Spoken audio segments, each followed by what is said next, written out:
Hi everybody, this is Steve Hargadon and welcome to the Future of Education. In the United States, it is Wednesday, May 27th, 2009. And in Australia, is it Friday morning already? No. It's So, Thursday Steve, morning, sorry, right? my mistake. It's Thursday morning, yep. Our special guest tonight is Garry Putland from education.au. Welcome, Garry. Thanks, Steve, and I look forward to the next hour. Well, so are we. The Future of Education webinar series is sponsored by KnowledgeWorks, the creator of the 2020 forecast, Creating the Future of Learning. Lots of fun to look at. If you haven't seen that document, we'll point to it at the end. We'd also like to thank Illuminate for sponsoring the venue. This environment is a terrific way to hold a meeting, and if you're listening to us live, we'll give you a little demo of how to use the tools. If you're listening recorded, we encourage you to come another time. The best way to view your main screen is to go up to View Layouts and click Wide Layout.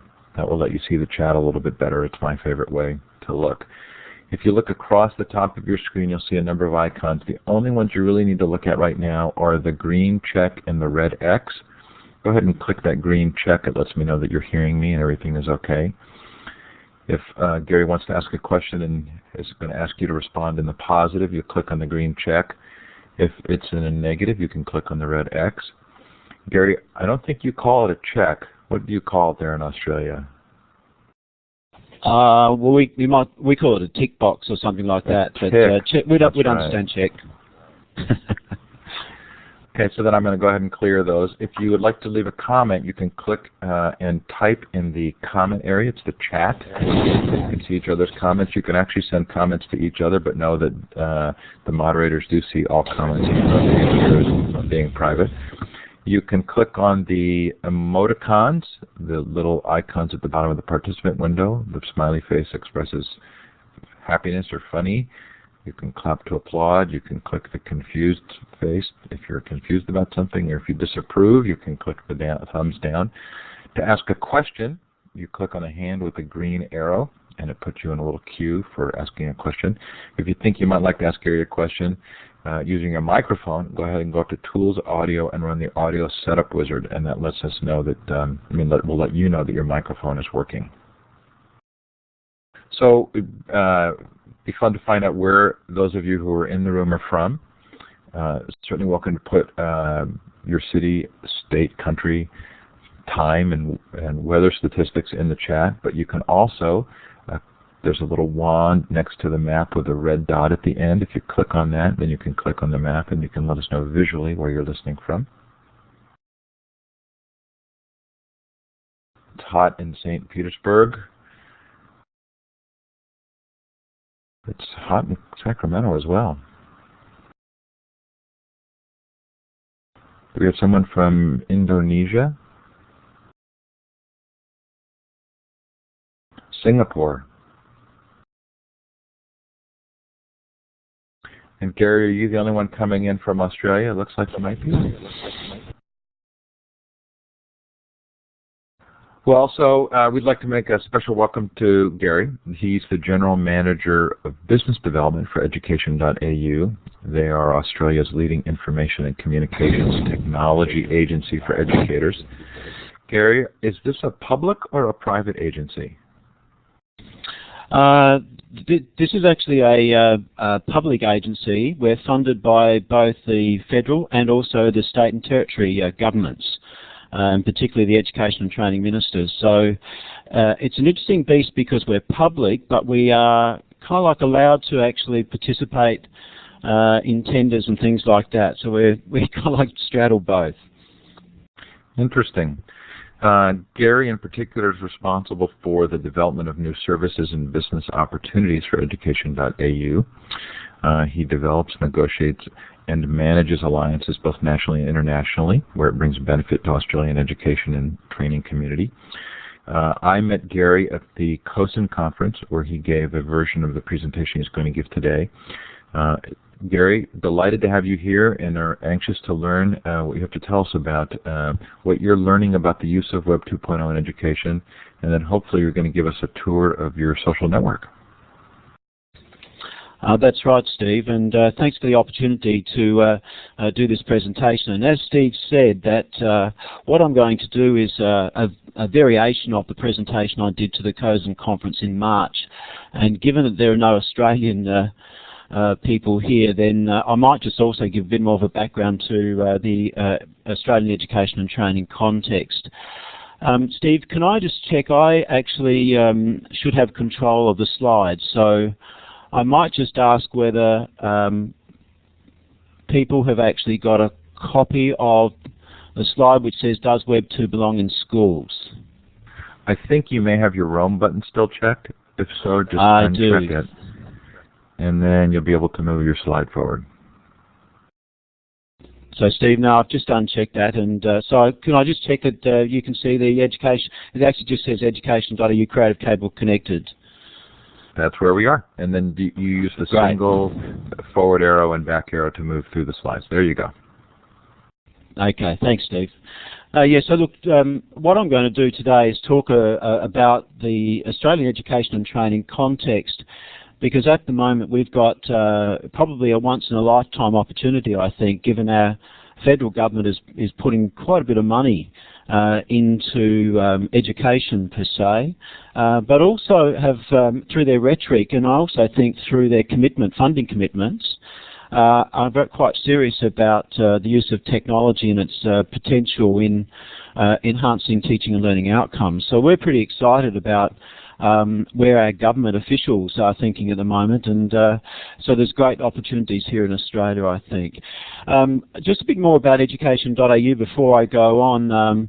I mean, our role is to work, as I said before, we're funded by each of the state and territory education systems. So Australia is made up of 8 states and territories, so not as big as the US, where you've got 51. And we also have a federal government as well, and we have a complex arrangement between the federal government providing a significant amount of funds to the states and territories, and in our school sector it's the states and territories that take responsibility for our government schools. We also have about a third of our students go to what we call private schools, and they're largely funded through the federal government. So it's a bit of a complex situation. Our organisation works in the school sector, and so I see a lot of the beginnings of great examples of Web 2 use in our schools.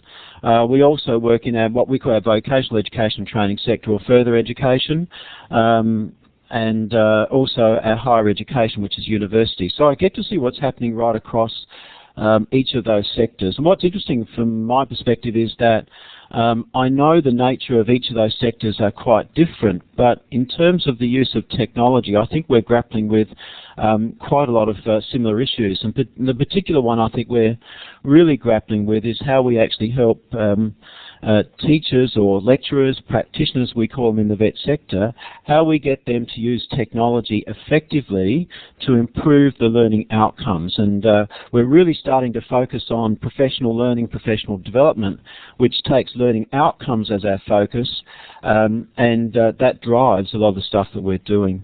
But let me just give you a bit of context for what's happening in Australia, because it's pretty exciting.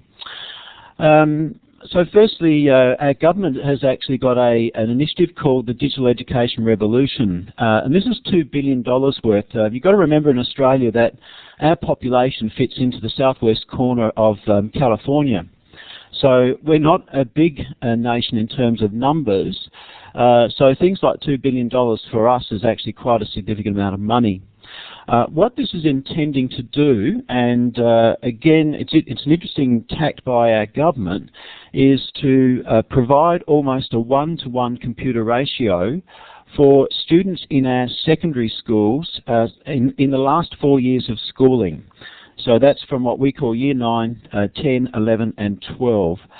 And so what we're going to have, and this is a 4-year program, what we want at the end of the 4 years, what the government wants at the end of 4 years, is for the students in those schools to have a very technology-rich classroom environment in which they're working. And interestingly enough, around our states and territories, they're implementing this initiative in quite different ways. For example, in New South Wales, That's one of our largest states. What they're doing is actually putting netbook computers, giving them to the students to use both in school and also outside the school environment. So they're recognising now that a lot of the learning now doesn't just simply reside inside the formal learning context, it resides outside of that.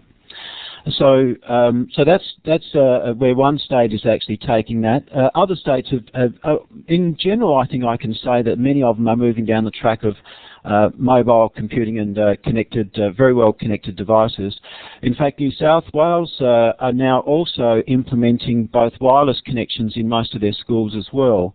So again, it's a great example of, I think, a education system having some foresight into where they want to be over the next 3 to 4 years, and it's certainly about what I call M-learning or mobile learning and connected learning. So the digital education revolution has been going for about 18 months now, and we're really just starting to see the boxes roll out into the schools. One of the things that we're very conscious of, though, is that dropping boxes onto desks doesn't change practice. And so alongside the digital education revolution, there's quite a number of other programs which are focused at professional learning. And so I won't go into those today, but I do want to assure you that we certainly realise that this is not just about dropping boxes, it's also about how we support teachers, principals in schools, and also, I guess, governing boards who actually spend a lot of money in this area to ensure they're making right decisions about 21st century learning. Another initiative that has been announced because of the GFC, we call that the global financial crisis, is a stimulus package. And our government's putting $14.7 billion into rebuilding some of our schools, but also reshaping some of our schools as well. And again, one of the emphasis on this is that the ability for our schools to really think very carefully about how technology will be implemented in the classrooms. We've actually developed we looked around the world in terms of what was good practice in terms of classrooms or 21st century classrooms. One of the things I found was that in the UK and also in the US, there's some great examples of what I call classrooms now that have been designed for different learning styles and different teaching styles as well, and really starting to look at being flexible in terms of what's going on in a classroom and responding to a much more innovative practice. So we provided that information, and in fact at the end of this, Steve, I'll try to make sure that some of these links are made available to the group who's here today. The other thing that government's just recently announced, and again part of our stimulus package, is a national broadband network. And again, it's recognition by our government that it's not good enough just to have computers, it's also about how we connect them and how we actually connect people. This is apparently one of our largest national infrastructure projects that we've had for a long time in Australia. It's $43 billion worth. So again, it's another significant initiative by our government. Again, this is going to be about 4 to 8 years they're expecting for this to be in place. One of my questions to the government about this particular one is we also need to be thinking about the whole 3G, or what we're now calling the next G. So it's all the mobile phones, networks, and how we actually use those in education, again, both inside the formal learning environments and outside the formal learning environment. So I'm sure that's going to get a lot of discussion as this national broadband network gets rolled out.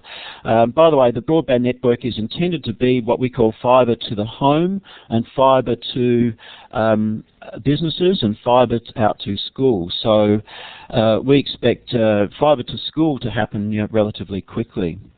On top of that, we have a new national curriculum being developed, and again, one of the things that we've been very conscious of trying to help them shape the curriculum in a way that it meets 21st century learning and 21st century skills. I did do a paper, unfortunately it's not public for them, but I did do a paper around an ICT continuum, and in that I argued that a curriculum for 21st century was one really that we needed to focus on core skills, which would take up about half the time, and the second half of that should relate to learning how to learn. I'm not sure that they've taken that up, but I thought that the Partnerships for 21st Century Skills, which is a group out of the US, had some fantastic resources around that whole concept. So there are some pretty large initiatives that are, and reform initiatives, I guess, that are happening in Australia that I thought you might find of use in terms of how we're responding to the whole technology and particularly around Web 2. And what I'm going to do now is just very quickly talk about what we know about student use in the home. And so we have got some statistics, and I think they're around about 2 years old. So in actual fact, they're probably much better than these. These come from the Australian Bureau of Statistics, which suggest that about 75% of our homes have computers in them. About 75%, yeah, that's right, 75% have computers, and 67% have computers plus internet access. And about 52% of those actually have broadband, what we call broadband internet access. So it's a reasonably high penetration, although we always are reminded, and I think it's an important thing to have in the back of our minds, that there is still a group in society that potentially could be missing out here, and equity is a very important issue for us. But one of the things we can say is that the use of computers and the internet in the home is actually increasing quite markedly, and with this new national broadband network we expect that to increase even further. The other thing we know is that our young people, and I'm now talking between the ages of 9 and 18, are using the internet for largely social networking, but also some recent research is suggesting that about half the time is spent by these students for schoolwork. So there is productive work that's actually happening in there as well. We do know that many of our kids are using social networks like Facebook, MySpace. Facebook, by the way, is actually more popular than MySpace in Australia. Although one of the things we're starting to also see is that many students are realising that a lot of older people are getting on Facebook, and perhaps we might see a swing away from that because they kind of don't like authority. Well, that's yet to be seen. But one of the things that's interesting is that Twitter is not used very highly by our young people in Australia. And yet in education at the moment there's quite a large cohort of educators that are using Twitter to share and refer some really good practice and good sites. So I think Twitter's got some great potential as a tool for professional learning. We're also starting to see in our schools some fantastic examples of the use of Web 2 tools, and although in around about 10 minutes I want to talk about some of the challenges we've got with that as well.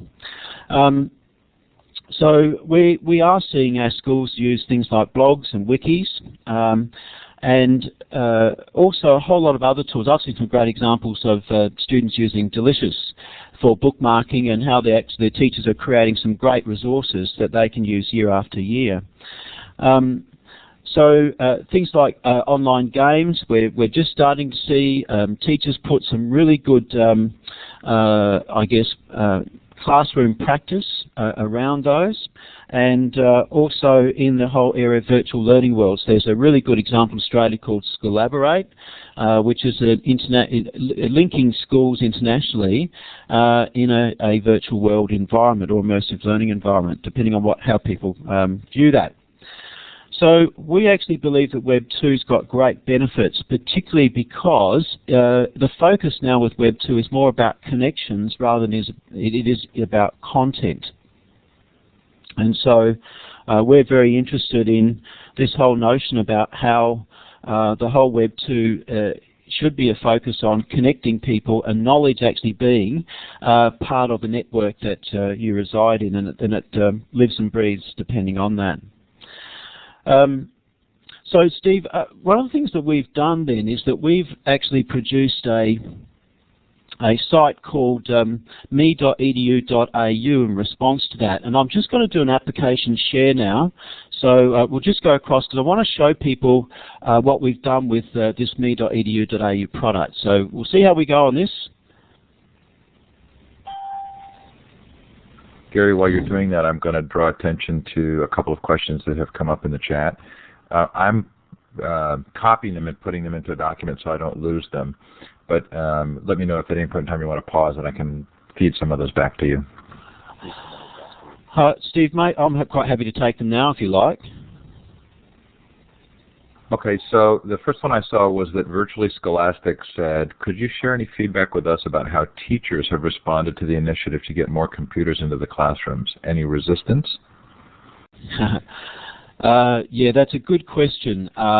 There has been some anxiety, not only on teachers' part, but also on the principals or leaders in the schools. But actually, that was the initial reaction. I think what's happened since is that many people have realised actually that this is actually a really important part of students' learning, and so they've really adopted a much more friendly approach, I think, to the initiative.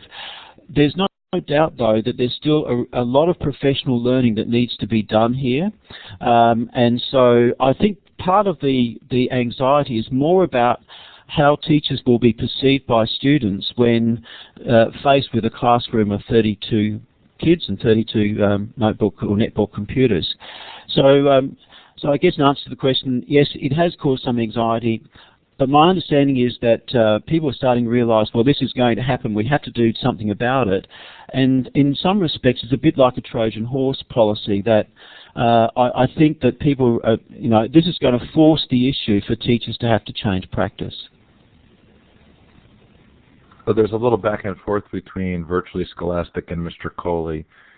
Mr. Coley is asking, what did you see in the UK and the USA that influenced the tech revolution? I'm not sure I fully understand that question. Do you think you do, Gary? Let me have a go at that. In the UK and the USA. Look, I think what's starting to happen, and I think this is happening in Australia as well, is that people are beginning to realise that technology is a very much part of our lives. Whether it's, I know people talk about the digital natives and the digital immigrants. I'm not quite sure I like the separation that the digital natives and the young people have grown up with this, because many of us who have been involved in technology have done that as well.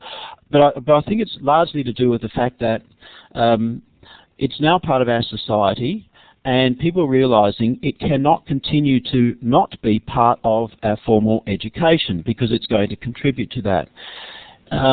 So if you start reading some of the policy documents, particularly out the UK, I'm not so sure about the US, but in the UK, the policy documents are recognising the importance of technology in producing citizens for both a global and a digital world.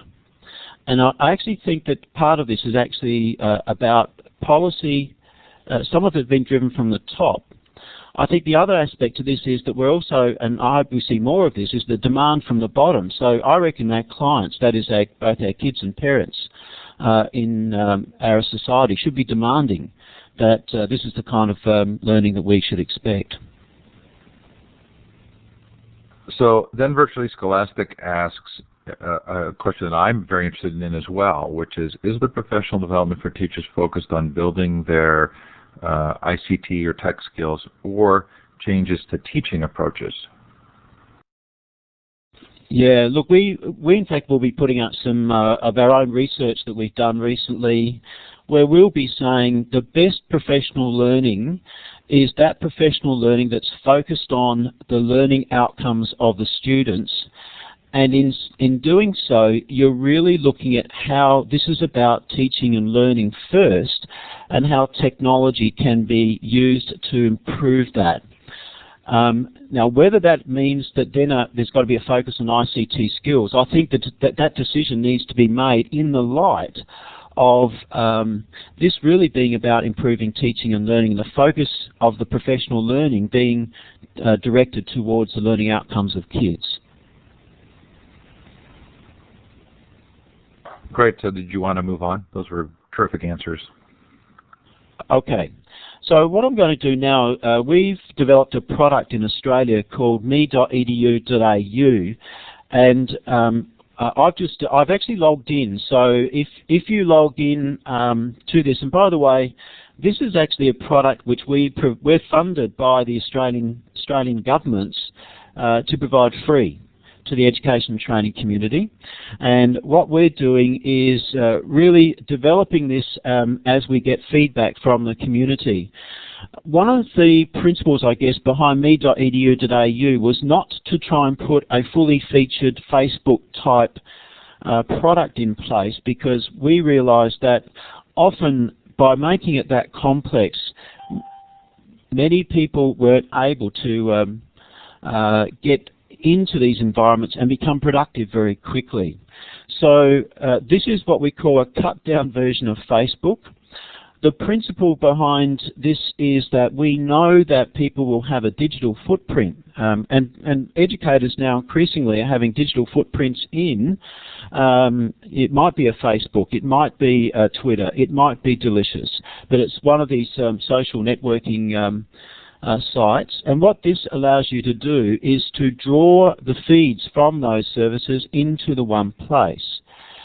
But not only can you do that, very quickly you make connections with other professionals who've got like interests. So for example, one of the first things you do, when you go into this environment, and I've just scrolled down on the left-hand side of the screen, you obviously see my name, you'll see my profile underneath and my colleagues, but then underneath that my profile actually says that I have a number of interests. So if I type in something like cyber safety, for example, which is one of the interests there, then that immediately connects me, if I'm new to this environment, to a whole lot of people who are already interested in cyber safety and are having some dialogue around that, although I see at the moment that as with most communities, dialogue sort of increases and dies depending on what some of the issues are around at the moment.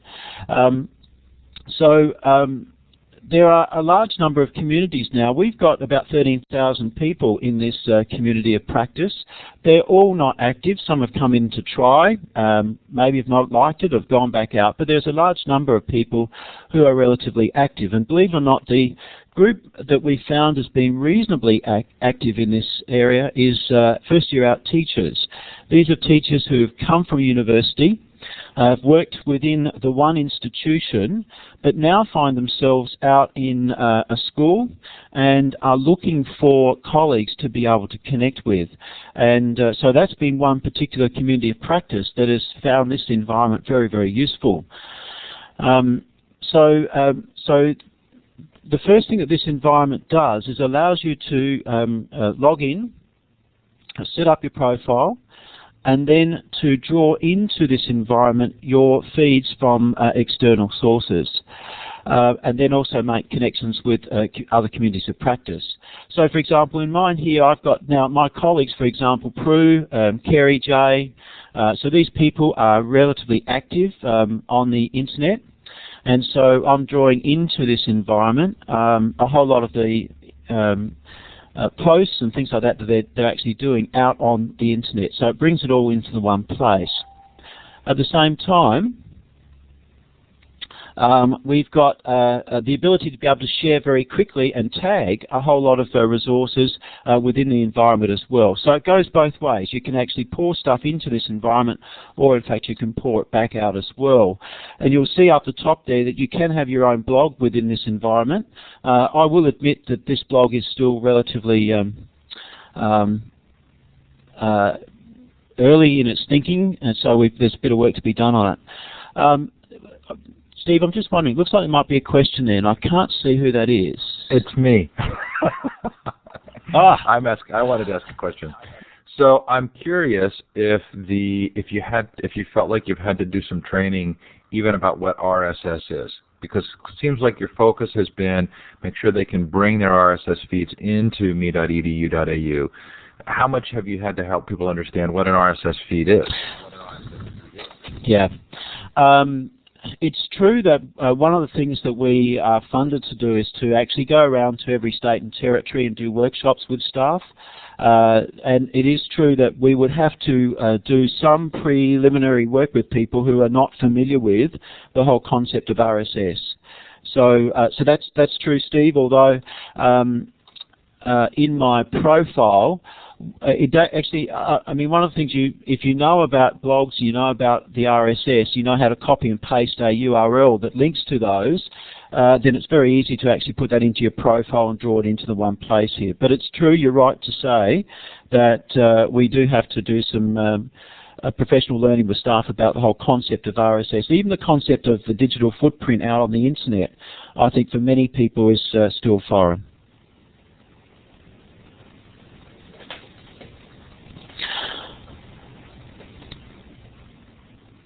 Okay, Steve, so did you want to ask any further questions? No, if you hear it ding again, it's me or someone else with a question. Okay, yeah, I'll keep an eye out for that.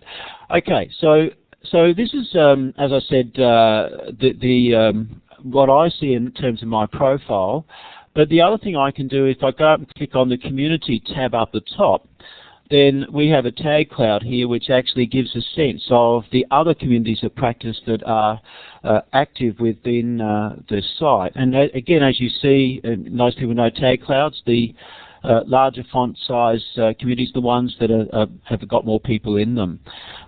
So we have across Australia things like copyright. It's one of the interesting issues I want to talk about in a moment with the whole Web 2. It provides us with some interesting challenges. Grassroots video. Oz Projects is an international project where we link schools. It's a bit like an e-twinning project. It happens out of the Europe. And Twitter. So it looks like Twitter, you can see down the bottom there, starting to become quite popular in terms of people wanting to talk about it and connect around some of the issues there. So that's me.edu.au. Now, one of the things I wanted to do today, we're very conscious that a lot more people are using mobile devices, and we're developing a client for this on the iPhone. And I've got a little demo here, so if I can just quickly do an application share, Steve. So let me have a go at that again.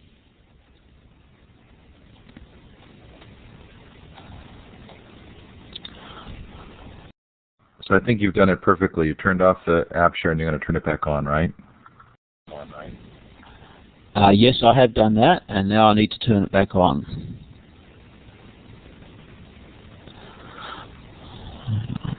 While you're doing that, what platform did you build me.edu.au on? Steve, now you're asking me some difficult questions. This is actually an open source platform which we've actually crafted ourselves. So in that case, I can get some details for those people who might want to know the technical details, because I'm not a technical person, and that's probably best if I go back and get some further advice on that. So just a minute, Steve. I'm just going to see if I can load this up.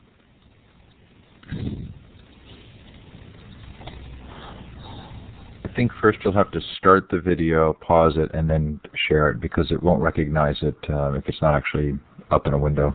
Okay. All right. Thanks, Steve. So I'll just get that done. I'm sorry about this. Fine.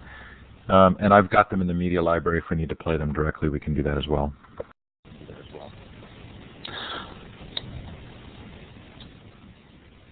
Okay, it's just opening up, Steve, so I'll just keep you informed about how we're going here. We've got around about another 30 minutes, I think, haven't we? So hopefully this won't take too long. If it takes too long, again, Steve, as you say, we've got in the library and people can have a look at it.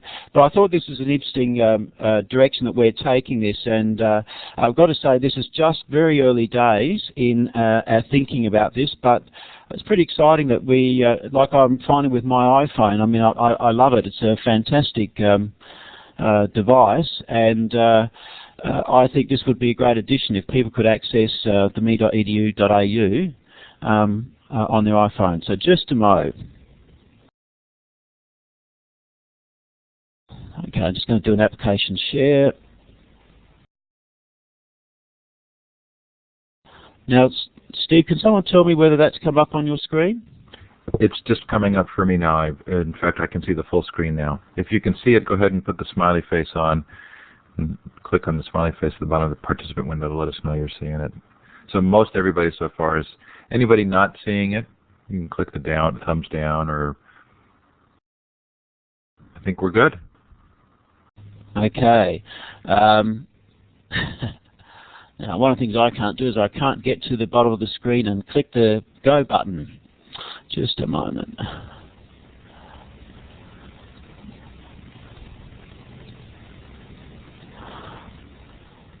No, it looks like for some reason or other, Steve, it's not actually. Now, let me have a look.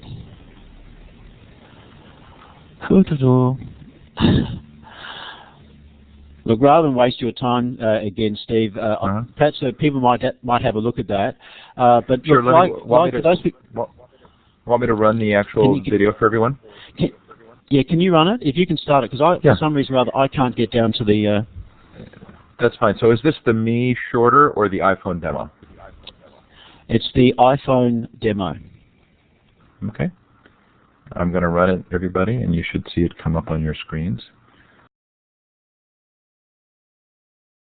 You can talk through it if you'd like to. There's not an easy way to pause it for everybody. No. Okay. So look, I'll just while it's playing, I'll just pause it through. So for those people who've got an iPhone, it's a very typical application where, again, to be able to get into the me.edu.au community, you'll have to do a username and password. And then the tabs that you saw up the top will be the tabs that you'll be able to see there. And very quickly you'll be able to do things like make connections with other teachers that are there, but also be able to very quickly read their posts, depending on whether it's a Delicious account or a blog or whatever it might be. So I thought, and again, as I said to you, this is very early on. We haven't released this yet, but we expect to have something like this ready in early June for our educators in Australia. And again, I have to say it's only on an iPhone, but we'll also be looking at how we might do this on other devices as well. So I just thought people might be interested in the fact that not only will this application be available through a normal desktop, but also be available on mobile devices, because clearly we're seeing the move towards more of an M-learning, connected all the time type of environment. Any plans to provide the teachers with the iPhones? No, that's not on the agenda at the moment. I'm sure Apple will be very pleased with that. Look, my view, Steve, is that if we have another digital education revolution, I reckon that what will happen is that our government will actually fund parents through tax breaks to purchase mobile devices to be used at home and also in the school environment. So I do expect that we are going to be moving much more down the track of these mobile devices. And the iPhone really, frankly, it's a fantastic device particularly at this stage, for consuming a lot of content and things like that on the internet. I think it's got a bit of a way to go for us to have a good two-way dialogue in terms of being both a producer and consumer, but from a consuming perspective, it's fantastic at the moment.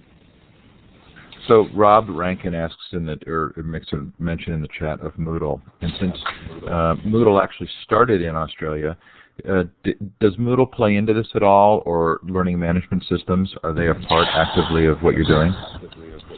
Yeah.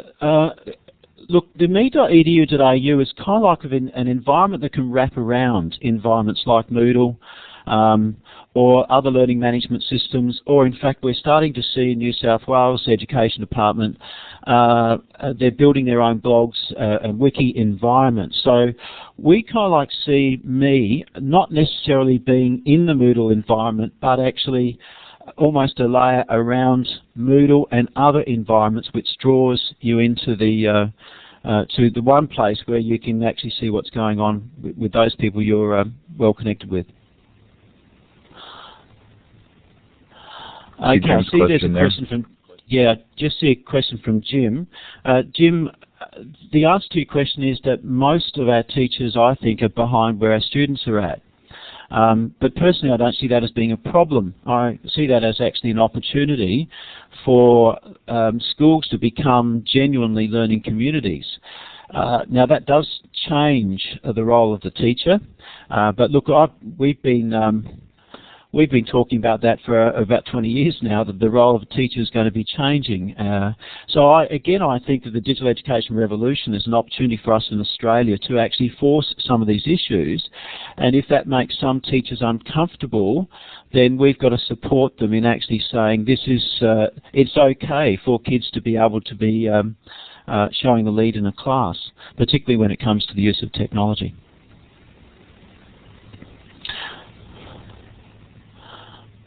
Okay, Steve, what I might do now is I'll just go on to the final slide here and talk about the Web 2, because I understand we want about 15 minutes for questions, although we've been taking questions as we go along. So one of the other things that I wanted to raise at the COSN conference was the fact that there are some issues that do need to be grappled with in regards to Web 2. And it potentially is why one of the things we've seen in Australia is I guess a bit of a resistance to Web 2 because of some issues around things like cyber safety, risk, and the whole fact that the locus of control is shifting. So I just want to go through some of these points, and I'll go through them relatively quickly now because of time. The first point I wanted to make, and it's really around the me.edu.au, and that is that we're very interested in the fact that the digital education revolution is likely, as Jim was just talking about then, is likely to drive professional development demands exponentially. And we know that we're not going to be able to afford to do the formal, take the teachers out of schools for a day, do a face-to-face type professional development workshop, put them back into schools, and unfortunately in many cases not a lot has actually changed. So we're very interested in how you use technology itself to model the kind of behaviour that we're saying that we're looking for in terms of the students. And so this whole notion of moving away from just being content-centric to being networked-centric, and what becomes very important is that the connections that you make really are the value of your knowledge networks. And so changing the role of the teacher to be a networker rather than being someone who is the fountain of all knowledge, certainly within those four walls of a classroom. So we see me.edu.au being an example of software that can enable informal professional learning to occur without huge costs, that is having to take teachers out of schools, doing the professional developing and then bringing them back the following day. The other interesting issue is this whole notion of both the fact that in this environment now, both the student and the teacher is a producer and a consumer of content. And many of you will be aware that intellectual property laws in all of our countries potentially can be a significant barrier to people actually taking content, mashing it up, remixing it and mashing it up into all sorts of different forms. And I can highly recommend, and I think it's still very relevant, Lawrence Leslie did a fantastic presentation in a TED Talks, I'm not sure if it's still available, where he did a terrific presentation around this whole notion of remixing content. So we still have in Australia some significant issues to overcome in terms of our current laws, and looking at how we can shift the whole intellectual property debate to a much more open content and more open connecting, networking, sharing type of environment. I've got to say there's still some work to go there. The other issue, and it's really the one that Jim raised, and that is that in this Web 2 environment, really the locus of control has shifted away from formal institutional control to the end user. And that's providing us with significant issues around how do we manage risk. And it's not that I'm saying that we've got to be risky, I'm saying that now we actually need to understand that if the locus of control is shifted to the learner, then the learner needs to understand the responsibilities that they need to take when it comes to being on the internet.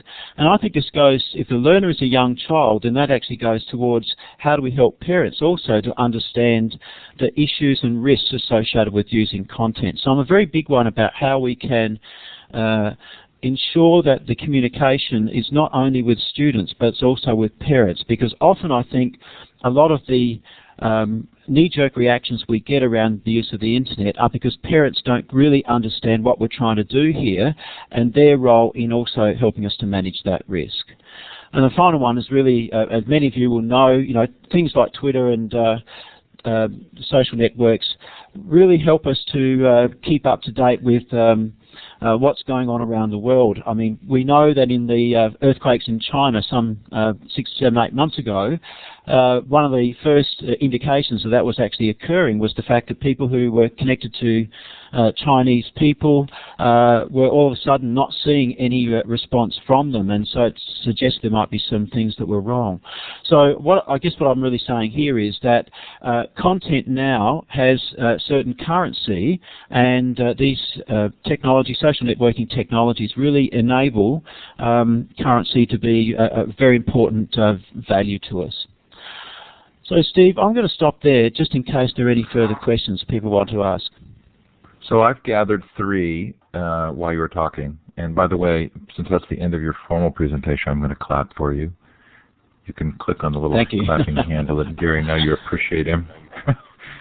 Okay, so Cheryl actually asked 2 questions. She says, first, I like the mention of locus of control. How do school authorities learn to manage that proactively, especially as it relates to teachers who are out on the edge of change?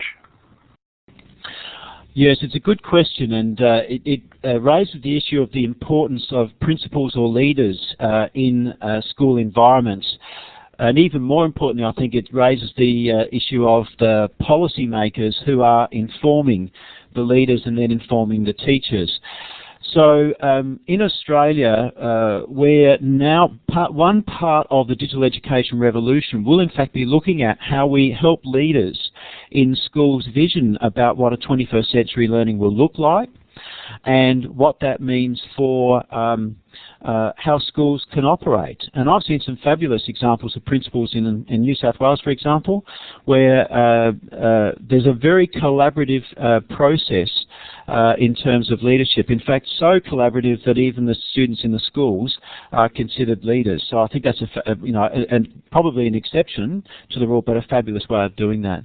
So it's true that we've got a long way to go here, Cheryl, but my view would be we've got to work through leaders so that they've got the right vision and they understand these issues of managing risk. And then clearly one of the things that I think principals got to do is communicate with their parents very well. I might also add that in Australia we have the Australian Communications and Media Authority. We're doing work with them at the moment on the whole concept of cyber safety. And this is around issues like cyberbullying. And what I'm very pleased about is that that group, which took about 2 years ago a very protectionist view of this, has shifted away from a protectionist view to an education view, and are looking at how do we work with kids and parents in these environments to help them make the right choices. But also at the same time to say they may make a mistake and that's okay. How do we help them through that? So Cheryl, please feel free to put a follow-up to that in the chat or raise your hand to take the mic. I'm going to read a question from Rod Murray. He says, having lived and taught in the state of Victoria and now back in Canada, my observation was that there were differences between the Australian states when it came to technology. Is your initiative on a national level now leveling the playing field in Australia? And could it do the same, I think he's saying, in Canada and the U.S.? Yeah, it's a good question, Rod. And knowing a little bit about the Canadian environment where your provinces, in fact, my understanding is that there's not a federal education minister. You probably have greater autonomy at the state level than we do in Australia. But I will say at the moment that the autonomy at the state level is still very strong. So what our federal government is doing is providing funding on the basis that there will be outcomes that will be agreed to by the states and territories. So the outcome is what's been agreed to. The way in which the states achieve that outcome is actually up to the states and territories. So we still will have variations in how the digital education revolution will be played out in each of the states and territories. Now, in some respects, some people say that's great because what we see is one state having a great idea and another state either picking that up or leapfrogging. So we kind of like get this leapfrogging effect where the states and territories learn from each other. But it does raise the whole issue around equity and how some states like New South Wales, which are quite large and have got a lot of money, how they might be able to do things far more quickly than a smaller state like Tasmania.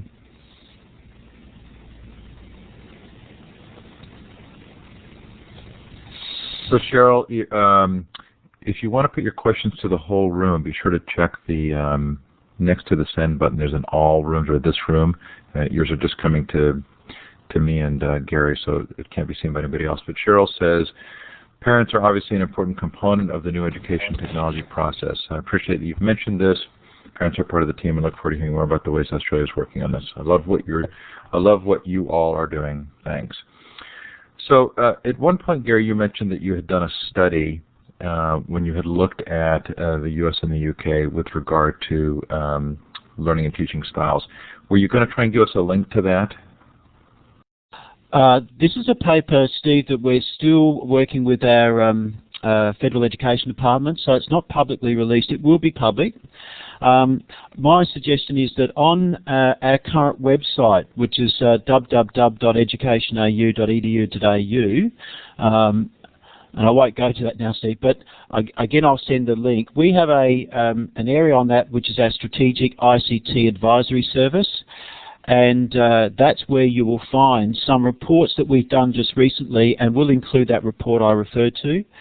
So, for example, one of the reports we've just recently done is what we call collaboration in teaching and learning, and so it's that whole notion about how professionals can work together on an informal basis to support each other, which seems to be a much more sustainable way of achieving professional learning.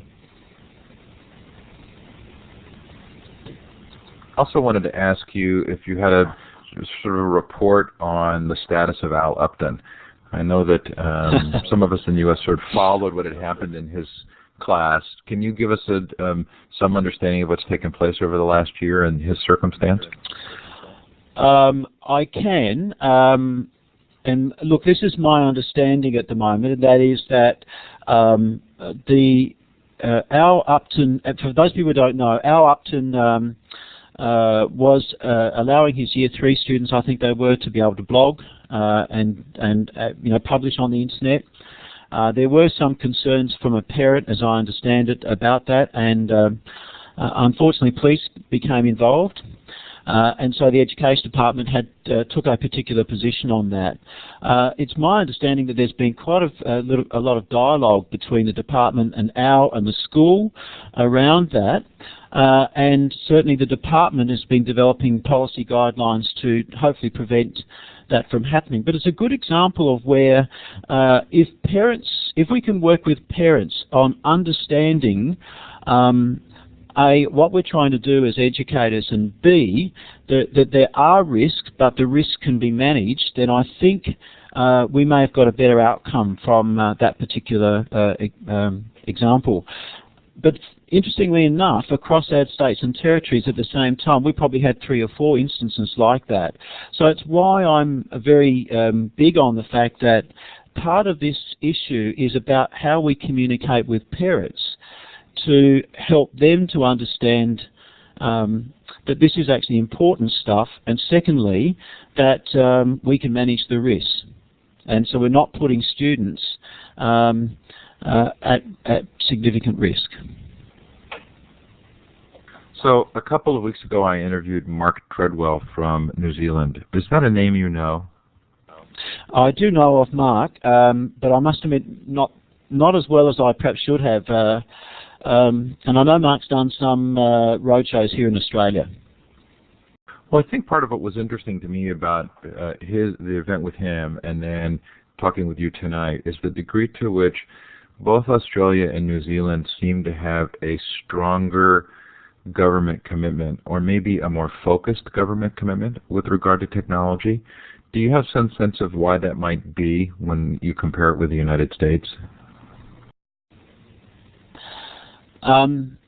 Well, I would say at the moment, Steve, you're right in saying that our government, and through its, and again, Steve, what I might do is I'll send you a link to our ministers have signed what they call the Melbourne Declaration. And if you look at some of the rhetoric in that, it's very much around globalisation, digital citizenship, and the stuff that we've talked about today that we believe is very important. So I do believe that many of our ministers in Australia have certainly got the rhetoric, and in many cases I think have got commitment to that as well.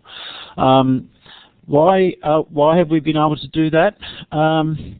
Look, I think Australia for a long time has been one of the countries that has adopted technology relatively quickly.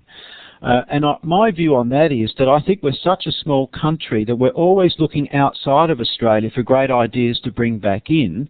And I would argue New Zealand's probably even in a similar situation. So perhaps it's more about our psyche and the fact that we know that it's important for us to be connecting out and bringing good ideas back in. And I think what we do in Australia very well is that we then try to adopt those ideas very quickly without having to do huge amounts of research. Our research is more action type research, which informs us, and then it's very iterative in its nature, I think.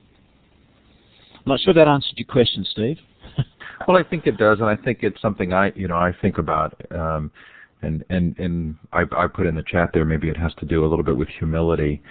If you feel as though you're the world leader in some ways, it's hard to be humble and look for answers, which may be the difficult circumstance we find ourselves in. Although maybe less and less feeling that way. Are there any other questions for Garry? Go ahead.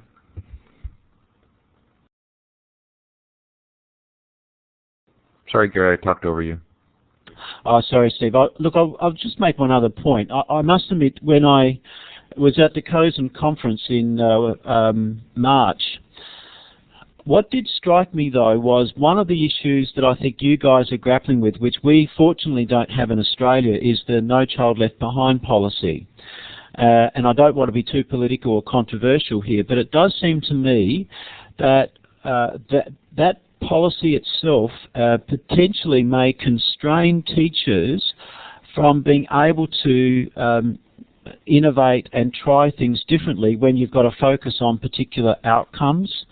And so I think that's the other thing that we've got here too, that we still have outcomes, but we don't really prescribe how we expect people to get there.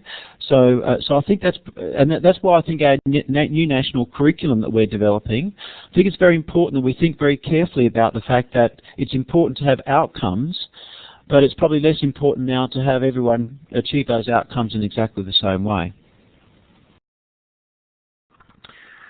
So great point. I'm putting in the web tour, the survey for the survey or the evaluation for tonight's show. I'm going to clap for Garry again. Garry, thanks for coming on. I realize it's morning for you, but thanks for coming on evening for us, being a part of this. You and I just spent a lot of time trying to find a time for you to do this, and I'm really glad we did. It's great to hear from you again, and I'm really impressed with what you're doing. Garry, please don't close that web tour because it will actually close it for those who are in it. And okay. Those of you who are here, please do fill it out. It helps us to know what you like and don't like in these sessions. I do want to thank KnowledgeWorks and Illuminate for providing this environment. And thank you for coming tonight. Coming up in June, John C. Brown, David Thornburg, and a virtual school series with Chris Walsh. So lots of fun still ahead on the future of education. Garry, any final words? No, look, thanks for the opportunity, Steve, and I appreciate the fact that it wasn't at 4 o'clock in the morning. So at least it was a decent hour here. So 9:30 in the morning was fantastic. So I appreciate that, and I hope it'd be interesting to get feedback from your audience about some of the issues I raised, because I see already that there is a number of people who are saying they agree with some of my sentiments. So hopefully that's gone down well. No. I really enjoyed what you had to say at COSN. I'm glad you were able to follow up here, and that we'll be able to introduce you to a few more people. And if you want to follow up with Garry, please feel free to leave a comment in the futureofeducation.com social network event page for this session. Just go to futureofeducation.com, click on Garry's session, and you can leave a comment there. Garry, look forward to staying in touch with you. Thanks again. Thanks, everybody, for coming, and we'll look forward to next time. Thanks, Steve. Thanks, everyone.